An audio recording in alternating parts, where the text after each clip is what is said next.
Welcome back. दोबारा से आपका लोगों का स्वागत है इस चैनल कमांडर अकेडमी के ऊपर। देखो, एक छोटी सी चीज़ मैं आप लोगों को समझाना चाह रहा हूँ। जितने भी कैट के एस्पिरेंट्स हैं वो ध्यान से इस बात को सुने कि कई बार आपके साथ आपके क्वेश्चन में वीआरसी सेक्शन में, इंग्लिश के सेक्शन में आपको देखने को मिलेगा कि सेंटेंस फिलर्स नाम की एक चीज़ भी देखने को मिलेगी। मैं क्वेश्चन को रीड नहीं कर रहा हूँ, लेकिन डायरेक्टली हम क्वेश्चन के ऊपर जाएंगे।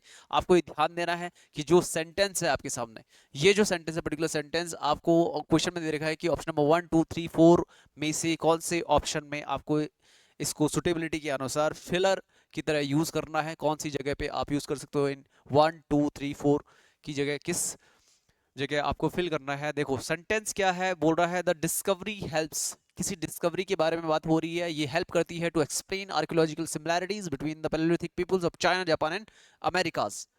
चाइना, जापान और अमेरिका के बारे में बात हो रही है, तीन कंट्रीज के बारे में बात हो रही है। और दूसरा ये बोलना चाह रहा है कि द डिस्कवरी, कोई डिस्कवरी इन्होंने की होगी, आर्कियोलॉजिकल से रिलेटेड कोई डिस्कवरी इन्होंने की होगी, और उस डिस्कवरी के बारे में बताना चाह रहा है।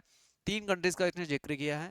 पैसेज को हम पढ़ेंगे आराम से, पैसेज के ऊपर उसको इंपोज करने की कोशिश करेंगे। एक सेंटेंस कहाँ पे सुटेबिलिटी के अनुसार फिट बैठ रहा है। पैराग्राफ हमारा यहाँ से स्टार्ट हो रहा है, आप पढ़ सकते हो पैराग्राफ। बोल रहा है कि the researchers also uncovered an unexpected genetic link between native American and Japanese people. Native American आ गए, जापानीज पीपल आ गए। क्या चाइना आया? तो जब चाइना ही नहीं आया तो भाई डिस्कवरी, उससे रिलेटेड डिस्कवरी में चाइना आ ही नहीं रहा है, तो वन ऑप्शन यहाँ से खटा, इसमें तो जाएगा नहीं सेंटेंस का फिलर। दूसरा ऑप्शन देखो कि during the delegation period, delegation period के टाइम पे अनदर ग्रुप ब्रांच्ड आउट, एक दूसरा ग्रुप था जो कि ब्रांच आउट हुआ from northern coastal China, China से ब्रांच आउट हुआ, and travel to Japan, Japan में ट्रेवल किया।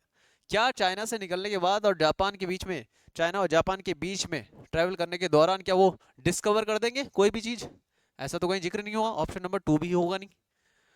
We were surprised to find, अब we were surprised to find that, यहां पे आ गया, we were surprised to find that this ancestral source also contributed to the Japanese gene pool. ठीक है, Japanese gene pool, specially the indigenous इनस सेज ली। अब कोई ली होगा जो वहां ट्रेवल कर रहा होगा, और जो उन्होंने उस समय फाइंडिंग की थी, तो उससे पता लगा से ली को कि कुछ ना कुछ सिमिलैरिटीज वगैरह हैं जापानीज जीन पूल को रीड करते हुए। ठीक है, उसके बाद ये ऑप्शन नंबर 3।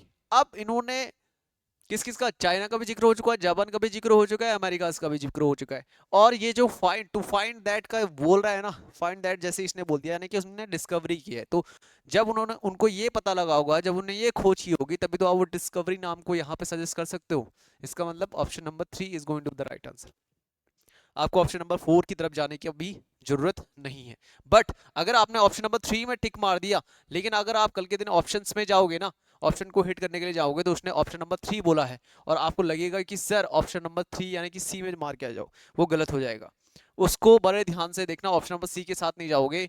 ऑप्शन नंबर 3 लिखा है बी ऑप्शन के साथ, option number B is going to be the right answer. ठीक है, जल्दीबाजी में बहुत सारे क्वेश्चंस गड़बड़ हो जाते हैं। मैं कई बार बच्चों को बोलता हूँ कि haste is waste, so do not waste your energy, your material, your anything. ठीक है, do not waste your energy in haste. जल्दीबाजी में अपनी एनर्जी को वेस्ट ना करें, अपने क्वेश्चंस को वेस्ट ना करें।